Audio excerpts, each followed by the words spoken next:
Father, we give you praise. This morning I want to talk about heart attitude to the Bible. Heart attitude to the Bible. And I believe that there's something definite that God wants to pass across to each and every one of us this morning. But first, open with me, please, to the book of Psalm. Please don't put on the Bible verse. Just leave the slide on, if that's okay, please. Psalm 19, we read verses 7 to 9. Psalm 19, verses 7 to 9. If you didn't bring your Bible, look beside you. If they don't have a Bible, look up. Amen. Psalm 19. I will read verse 1. I will read verse 7. You will read verse 8. Then we'll read verse 9 together. Is that okay? Verse 7. The law of the Lord is perfect, converting the soul. The testimony of the Lord is sure, making wise the simple. Verse 8, you.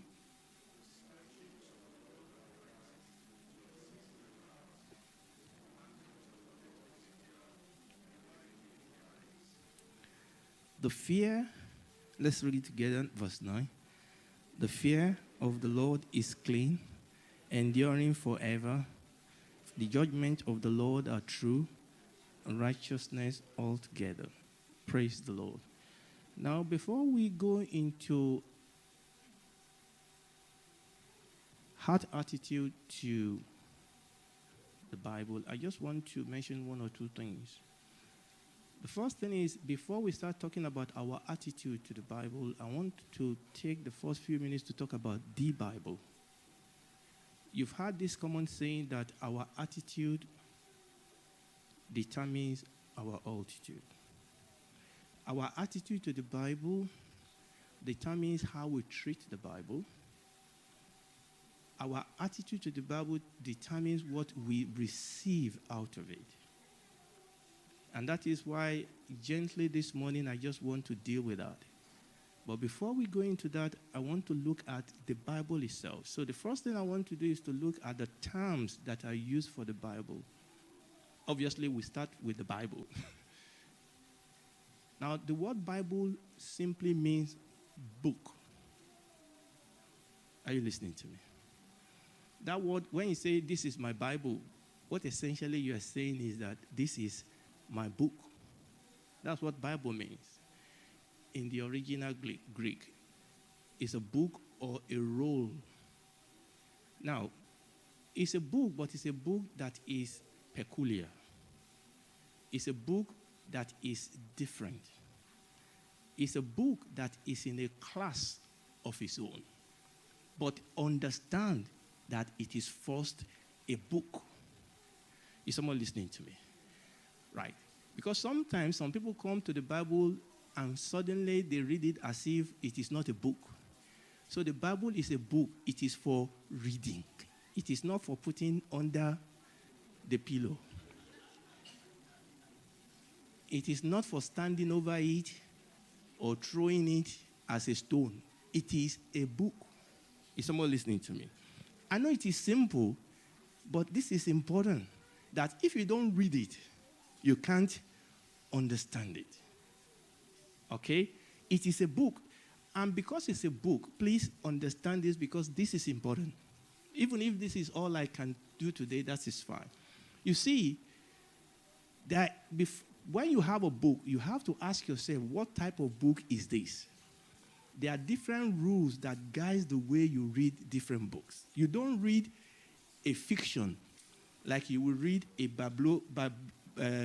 biography.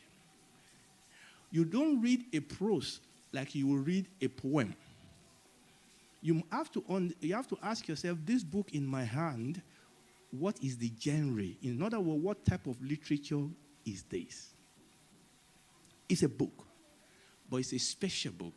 Now, in this book, I want to show you very briefly how special this book is. This book was written over a period of 1,500 years. Have you ever seen a book that was written over that long? Not only that, this book was written in 3 different continents. Number 3, this book was written by 40 different authors. And these authors, many of them didn't know each other, didn't meet each other. This book was written in 3 different languages. Is someone listening to me? I'm talking about the Bible. Written by 3 different languages. And remember what I said, that this book was written by about 40 authors. Some of them are scholars. Some of them knew nothing. Some of them were fishermen. Some of them were kings. But yet, when we put this book together, they all have a single message. It's because this book has behind it a divine authorship. Is someone listening to me? There's something about this book. Now, I need to move on. So that's the first word we use for the Bible, is a book. But understand that it's a book that is different from every other book. It's a book that behind its authorship is God himself. Now, let's move on to the second word. The second word we see there is scripture. These are the names. Names are important. Now, let me tell you this. One of the ways you can learn something about someone or about something is to try and understand the name that thing is being called. And that's why I'm doing this. Scripture. In fact, this is the most common, or let me say one of the most common name that the Bible is called. Scripture. And scripture, that word simply means that which is written. You see, it's related to the book. Okay? That which is written. You remember when the Lord Jesus would say, it is written. Right? That's what scripture means. Scripture means that which is written. Okay, why do we write things in the first place? We write things for few reasons. Number one, we write things for precision. You know, somebody can tell you something and tell you they never said it. You're listening to me. And that is why when you get a girl, you tell them to give you a contract. Let it be written. Let us sign it. It is written so that it will be precise, so that there will be no argument. Is someone listening to me? It is written. So we write things for precision, we write things for communication, and we write things for preservation. All right? When you've written it there, it is there. I want you to understand that God wrote it down so that it becomes a legal tender. You can say, just like the Lord Jesus, Father, it is written. Or you can speak to your situation. I can speak to my situation and say, it is written. Just like the Lord Jesus said. And you can say to the devil, Satan, you can do whatever you want to do, but it is written. Because what God has written, it is eternal. Is somebody listening to me? Now, we need to go on. The next one is the Word of God. This is very important. The Bible is written. Now, that which is written is the Word of God. Now, in other words, the word there is logos. And I know Pastor Miwa will be dealing with that as we go on. So, that is one of the most common names we call the Bible. Listen, the Bible is a book. The Bible is a book that has been written, but it is not a good advice. Is someone listening to me? The Bible is not an advice. The Bible is, people said, let us come and let us negotiate this. Let us decide which one. No. The Bible is not for us to come together and decide which one we want to believe. It is the Word of God. It is the Word of God. In other words, it embodies. So that word, the word there means a word is what embodies a conception or an idea. Now, in other words, this word embodies a revelation of God. Is someone listening to me? So when we say a word there means something that embodies a conception or an idea. In other words, the word, the Bible, is the word of God because it contains God. It is a revelation of God, and it's a revelation from God. Is somebody listening to me? Now, we need to understand when you study the Bible that when you go into the Bible, and by the way, if you want to hear more about that, I preached this message last week by the grace of God at Birmingham, GVC Birmingham. So it's on their Facebook, and it's also on my YouTube, whichever one you want to listen to. But this is very important, that the Bible is not just a literature, it's the word of God. In other words, it embodies a revelation of God and a revelation from God. And let me inform you that the Bible is not primarily about how God wants to make you happy. The Bible is not primarily about how God wants to heal you or how God wants to give me a good wife. Oh, he has already done that, actually. Now, it will heal your body. It will make you happy. It will give you children and all that, but all those are consequences on the real reason why the Bible was given is that we may know him. The Lord Jesus said that he has come to reveal God. He said, as we behold as in a glass the glory of God in the face of Jesus, we are transformed into the same image from one level of glory to another. So we need to understand that. We need to move on quickly because I don't have too much time. Where are we? The oracle of God. Oracle talks about utterance. Okay, so the word of God is also called an oracle. In other words, the word of God is a book. It is written. It is the word of God, but it's also meant to be what? Spoken. It's an oracle. A divine response or utterance. A divine response or utterance. Now, when I stand here to minister the word, I must speak as God's oracle. In other words, I must be divinely energized to minister it. But do you know that it's not just the pastors that are supposed to speak the word? Okay, the psalmist said, because I believe, therefore I speak.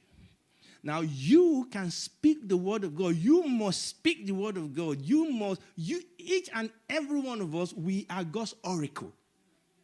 We are supposed to put the word of God in our mind. This book of the Lord shall not depart out of your mouth. Thou shalt meditate upon it day and night. You have to put it in your mouth. You have to put it in your heart.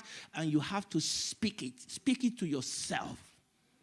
Is someone listening to me? It's an oracle. We are talking about the name that are used for the word of God. We need to move on. Testament. Remember, I'm giving you the name that are used for the Bible so that we'll encounter what this book is all about. Testament. Now, this is not a common name, but it's still one of the names we use for the Bible. A testament essentially means a covenant. Because in the Bible, you encounter the will of God for you. Is someone listening to me? In the Bible, the Testament talks to us about the dispensation of the will of God.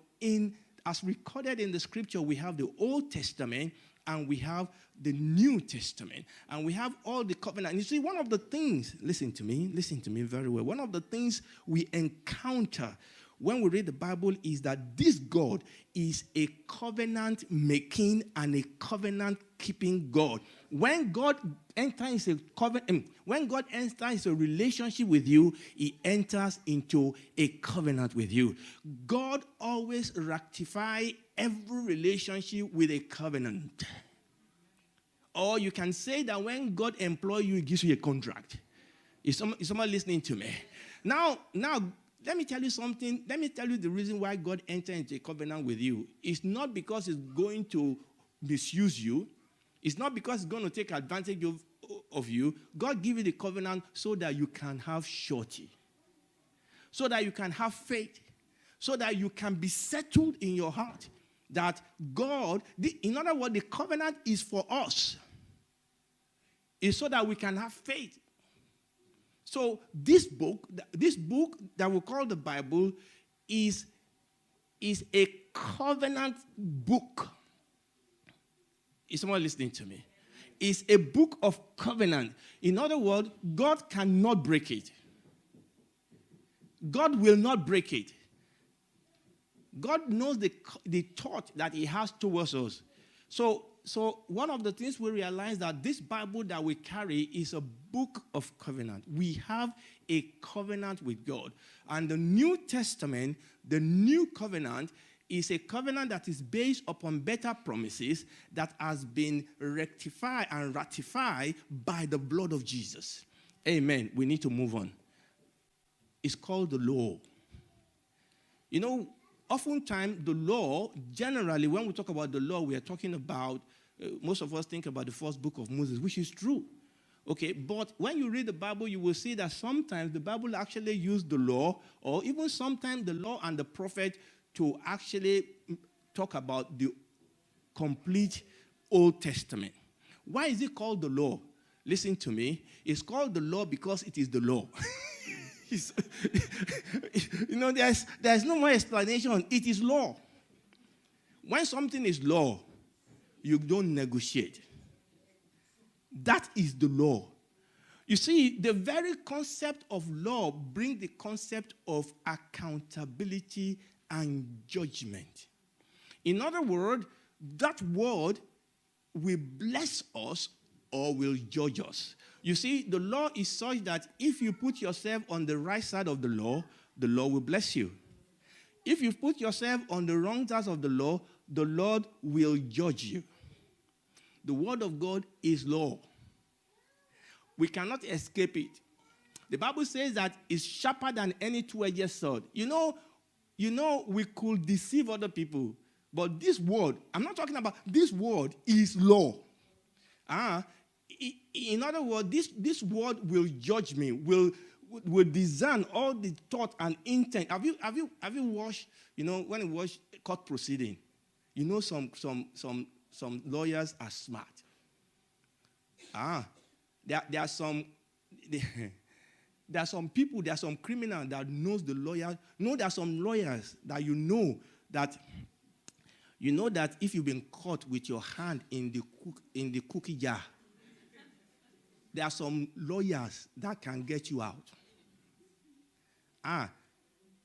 If you embezzle money, there are some lawyers that knows how to get you out. If your wife has caught you and you're in trouble, there are some lawyers that is what people know them for.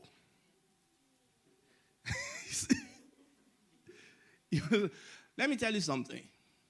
Those are the negative bit. When people are trying to take advantage of you, there are some lawyers that will say, you know what? You don't need to give me money. I will defend you. This book will defend you. Is somebody listening to me? This book, and Paul said it, he said this book is able to give you your inheritance. Because this book is law. It's not only law in heaven, it's law on earth. But you have to apply it. Oh, so it's called the law, but it's also called the prophet. Who is a prophet? A prophet is God's mouthpiece. And this relates to what we said on the third about this book being the voice of God. Is someone listening to me? Now, in the second service, we are going to tie into that, how this word becomes a living thing. Is someone listening to me? Now, let's move on. Now, I'm not going to go through this. This is why I read that Psalm 19, verses 7 to 9. I'm just going to rush through it. In that verse, we actually see 6 synonyms for the word of God in that verse. Now, I've just run through the previous one. But he said the word of God is law. In other words, it reveals God's direction and God's will. It is a testimony. In other words, it's a witness of God's person and God's purpose. It is a precept. What is a precept? It talks about our own responsibility. Is somebody listening to me? It's a precept. It's a commandment that has to do with, number one, it's a commandment because it is authoritative. It's an instruction that God expects us to follow. Okay? Fear, he actually called the word of God fear because when you study the word of God, when you understand that this is God's word, we must reverentially trust the word of God. The word of God, you see, this is the problem. Oftentimes, the word of God doesn't cause fear in us. I'm not talking about morbid fear. I'll tell you what, some of us should be afraid when we come to church. Remember what I'm saying. I'm not talking about the fear that makes you crumble. Afraid in the sense that God is going to speak to you. And that when God speaks to you, you must obey. You know, some people don't go to some certain churches because they know God will speak to them and they know that they will not like what God will say. We all do things we're not supposed to do. But if the Spirit of the Lord convicts us, we're talking about the fear of the Lord. And the third one is God's judgment. And I believe that I mentioned that when we talk about the law. We need to understand that there is, that God will judge. That, you know, the Lord Jesus said, he said, I don't judge you. He was talking to the children of Israel. He said, the word that Moses spoke and the word that I speak, he said, that is the word that is going to judge us. Amen to Jesus. So it is very, very important for us to understand this, that this is the heaviness. We need to understand the book that God has given us. Now, what I want to do then after this is to now go to what we are going to focus on. So for the next 20 minutes, by the grace of God, I want to focus on this. Okay? I want to focus on our attitude to the word of God. Now, there was something that really struck me. Now, most of us know the parable of the sower. You know, the sower sows the word. Now, I'm not going to read the whole parable because that's not what I want to deal with today. Now, that parable was actually recorded for us in all the synoptic gospel. Now, the synoptic gospel essentially is Matthew, Mark, and Luke. All right, John is on his own. Synoptic means that these three have something in common. Now, when you read a story that is all in all the three synoptic gospel, it is striking. Now, so this parable of the sower is in Mark chapter 4, Matthew chapter 13, and Luke chapter 8. But when you read the Mark chapter 4 account, now, so the Lord Jesus gave the parable. And when he finished giving the parable, his disciple came to him and said, why are you speaking to them in parable? And the Lord Jesus said, well, I'm speaking to them in parable because having eyes, they can't see, having ears, they can't hear, and all that and all that. But in Mark account, the Lord Jesus told the disciple, he said, be careful what you hear. In the Matthew account, the Lord Jesus said, be careful what you hear. But I want to go to the Luke account. So come with me to the book of Luke, chapter 8, please. I'll start reading from verse 14, and I will read down. And that which fell among thorns are they, which when they have had good forth and are choked with cares and riches and pleasures of this life, and bring no fruit to perfection. But that on the good ground are they, which in an honest and a good heart, having heard the word, keep it, and bring forth fruit with patience. No man, when he has lighted a candle, covering it with a vessel, or putteth it under a bed, but setteth it on a candlestick, that they which enter may see the light. For nothing is secret that shall not be made manifest, neither anything hid that shall not be known and come abroad. Verse 18 is where I'm going. He said, what? Take it therefore what? how you hear. Remember what I said in the book of Mark. Mark said, take it therefore what you hear. Now, that is not what I'm dealing with now. Luke said, take it therefore how you hear. For whosoever hath, to him shall be given, and whosoever hath not, from him shall be taken, even that which is seemeth to have. Luke said, take heed how you hear. Why is that? He said it's because what you get out of it depends on what you put into it. What is the attitude with which you are listening now? What is the attitude with which I read the word? What is the attitude with which I listen to the word? What is the attitude with which I receive the word? In instruction, in correction, in rebuke, what is my heart attitude when I receive the word? Now, what I'm going to do in the next few minutes is this. Luke wrote this, and it suddenly struck me. Luke wrote 2 books. The Holy Spirit inspired Luke to write 2 books in the Bible. Which book are they? Luke and Acts. So we are going to go through the book of Luke and the book of Acts, and we are going to take some case study and see how some people, the attitude that they had towards the Word of God. And I'm just going to take as many as our time will allow. I think I have about 6 or 7. I don't have to go through all of them. So I want you to see the attitude these people, show towards the Word of God, and how that is very important and what we can learn from it. Is that okay? Good. And that is what we want to look at. The first one is the people, the crowd. Now, this is one of my best verses in the Bible. Come with me to Luke chapter 5. So all the scripture we are going to read now is either from Luke or from the book of Acts. And what I'm going to do is that I'm going to try and take them, after each other. Luke chapter 5. And it came to pass that as the people pressed upon him, listen to me. The Bible says the people, they did what? They pressed upon who? Upon Jesus. Now, frankly, for me, there's nothing strange in that. If you've been in a crowd before, there's nothing strange in that. Crowd always press.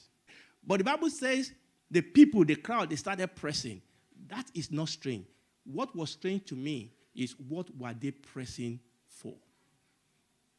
The Bible says, and it came to pass that as the people pressed upon him to do what? To hear the word of God, he stood by the lake of Gennesaret. And then we can go on. Listen to me. Do we press to hear? Do we hunger to hear? Listen to me. This is not something I can put on. It is there. It is either there or it is not. Am I hungry for the word? Oftentimes people press upon Jesus because they want miracle. But this place said people were pressing because they wanted to hear his word. Because there is power in the word of God. Everything God does, he does by his word. Prayer only works by God's word. Praise only works by God's words. Anointing only works by God's word because the anointing is upon his word. It is when we minister the word that the anointing will be there. It is when we minister the word that we'll be able to pray. Is someone listening to me? Look, listen to me. It's not a matter because I know oftentimes people say, okay, which one is it? Is it praise? Is it word? Is it prayer? It's the same thing. But we need to understand that the anointing is upon the word of God. So the Bible says that the people were pressing. They were pressing upon him to hear. I want to pray that God will give us this desire. The psalmist says, my heart long after you, pant after you. When you understand that we have nothing if we don't have the word of God. And remember, when I talk about the word of God, I'm not talking about the story. I'm talking about the revelation of God. Remember what we said about the word, the revelation. So that's the first one. I have to move on because I want to cover as much as possible. Mary. I want to talk about Mary. Go a step further to Luke chapter 10. You know the story. I'm not going to go through all the story. You know the story. The Lord Jesus went into the house, Mary and Martha. Okay? And Martha was very, very busy cooking. Thank God for Martha. Thank God for Martha. There are some people that would rather have a Martha than a Mary. The Bible says that Martha was cooking, verse 38. Now it came to pass as they went, that is Jesus, and he entered into a certain village, and a certain woman, Martha, received him into her house. Listen to me, this is Martha's house. So Jesus enters into Martha's house. And verse 39 says that, and Martha has a sister called Mary, but Mary has an attitude. The Bible says that she sat at the feet of Jesus. Why is he sitting at the feet of Jesus? The Bible says she sat at his feet to do what? And heard his word. She placed premium on God's word. Do we? Do we place premium on God's word? Listen to me. We must serve. I'm a big time, fan of people serving. But listen to me, you must serve with knowledge. You must serve with the word. You must ask yourself, what does the word of God say about what I'm doing? Is someone listening to me? We must serve with the word. Martha was busy going around, but the Bible, we are talking about the attitude of heart towards the word. The Bible says, Mary what? Sat. Well, sitting means humble. Sat. She sat at the feet. You know when you sit at the feet of somebody, it will smell. Is someone listening to me? But this was important. She sat at the feet of Jesus, not to see how beautiful his feet is. Not to look, many of us, if we sit at the feet of Jesus, we'll just be looking and say, his beard is good, though. The Bible says that this sitting was a sitting with a purpose. Are you sitting here with a purpose? That, let me tell you something. I hear people say, oh, that minister didn't minister very well. No. Listen to me. When you are hungry, you will pull it out of the man of God. I've been in a place ministering sometimes, I just feel people drinking. You could literally feel it. And I'm serious. You could literally feel it when you stand here, when you are ministering to people who are hungry. And you will feel it when you are ministering to people that could care less. Somebody is saying, how are we doing? You are doing fine. Amen. Literally. You start ministering sometimes and, it's like somebody is, it was just like that woman that touched Jesus and said, if I touch him. That was a demand. You see, people need to understand that what God does in a meeting is proportional to the demand that people are placing upon him. Are we here expecting? Are we here with your hunger?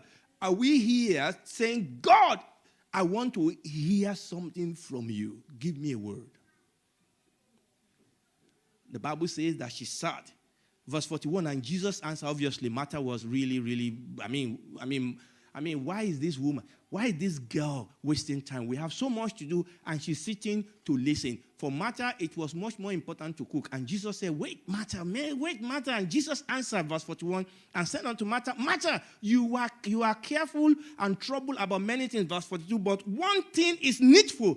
Does that mean that Jesus will not eat?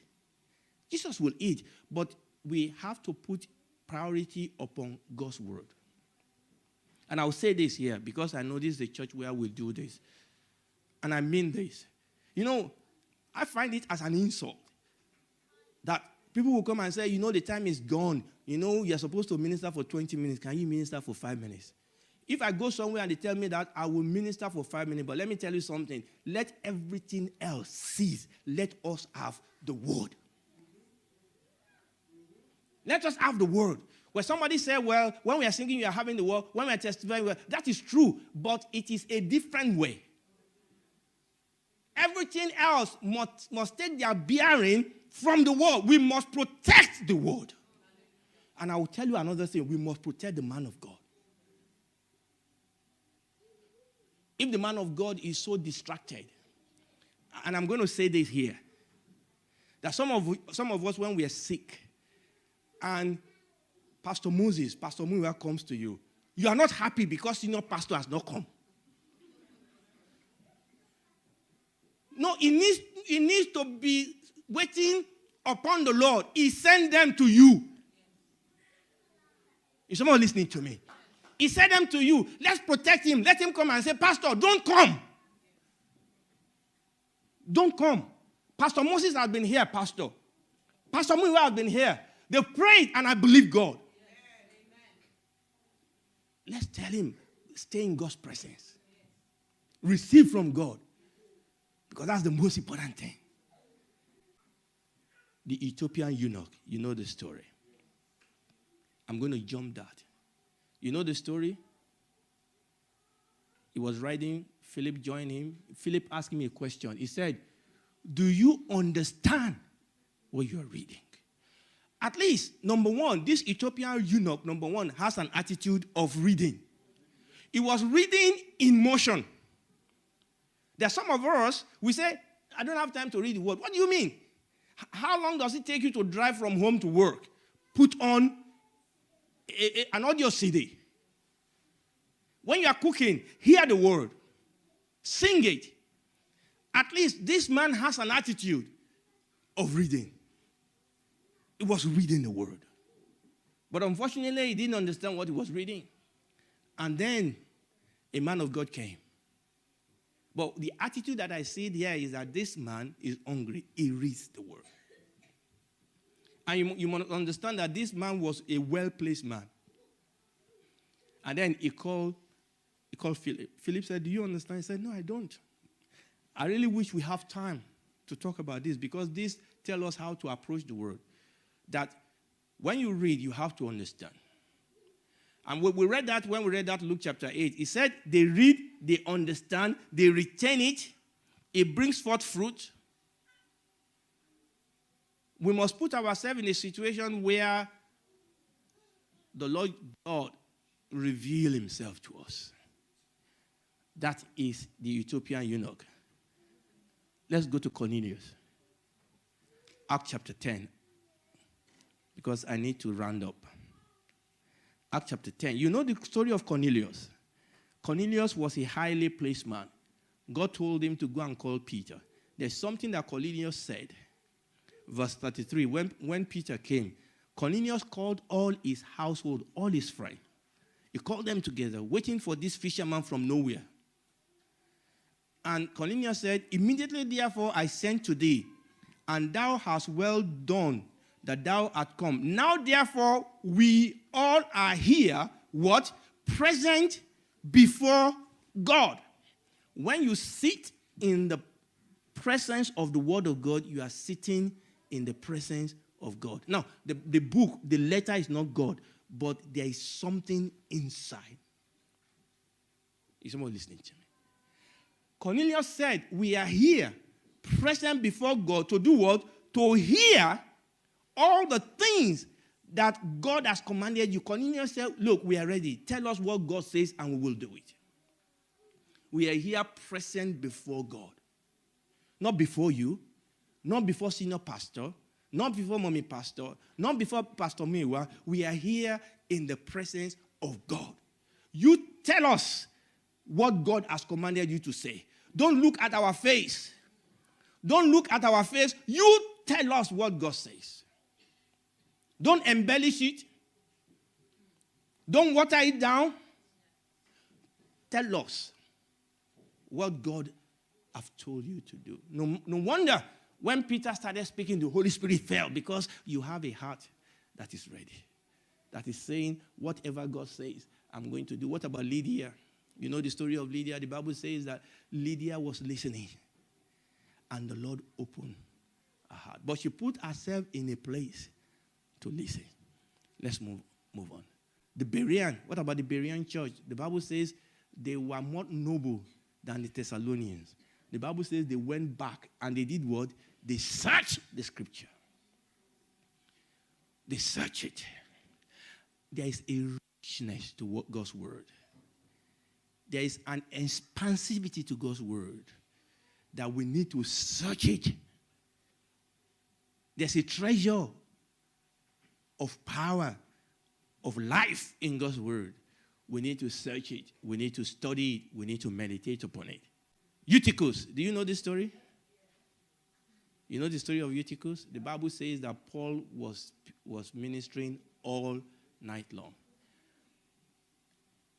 You know, I'm looking forward to that day that we will come to have a night vigil of the word. You know, the 24-hour prayer that we did, I'm waiting for that day that we'll have the same thing with the word. You know, there was a place in the Bible, Ezra or Nehemiah, I'm not sure, that they read the word for hours. That we just come and we say, you know what, this Saturday, from 8 to 8, we are going to bring all our ministers, our pastors. We're going to talk about the Bible is the word of God. I mean, that we just study the word. Now, I've done it before. Okay, this is not, I've done vigil of the word. That what we do is that we just study the word, study the word, study the word. It's brilliant. But you can do it on your own. And this is what was happening here. The Bible says that Paul was preaching the word. But you need to go and study what happened in Ephesus, where Paul was ministering. The Bible says that the word of God went out, prevailed. But this guy, this Eutychus, you know what happened to him? Paul was ministering and he was sleeping on the window. And he fell off and died. Be careful. Be careful where your mind is. Please stand up on your feet, please. Be careful where your mind is when the word of God is being preached. Thank God, because Paul went to raise him up from the dead. Paul went to raise him up from the dead. Thank God. But let our mind be here.